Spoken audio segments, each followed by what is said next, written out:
In this episode we are going to break down Microsoft Surface headphones. The headphones, which feature an over-the-ear design with 40mm drivers, are wireless, have noise cancelling, and feature baked-in Cortana support. To know more about this headphone, please watch the whole video. So, further ado, let's get started.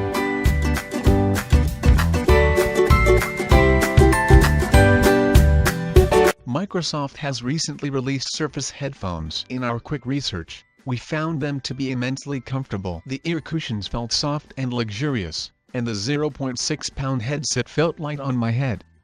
Music streaming from Spotify on a nearby Surface Pro 6 was loud and clear through the 40mm speaker, though the bass could have been slightly more distinct. Our only big issue with the design, at first glance, is that it only comes in platinum color, like the Surface Pro. I wish it came in the same new black color as the Surface Laptop 2 and Surface Pro 6.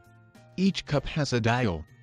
On the right you can adjust the volume, while the left side lets you change the noise cancellation level. Up to 30 decibels for active noise cancellation, up to 40 decibels for passive. The ear cups are touch sensitive, and you can use them to invoke Cortana. Additionally, the headset uses 4 beamforming microphones for calling and for invoking Cortana, though that didn't work well in the loud press room. Microsoft says the headphones are designed for Skype. Microsoft is claiming up to 15 hours of battery life on the Surface headphones. It charges over USB Type-C and uses fast charging to get an hour of music playback in 5 minutes.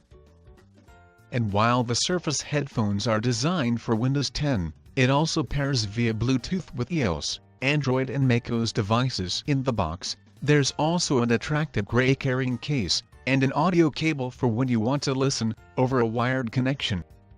So guys, hope you enjoy this video. Make sure to give it a thumbs up and then subscribe the channel. If you have any question or suggestion about these product recommendation, feel free to write down in comment section. See you next time only on Review Empire.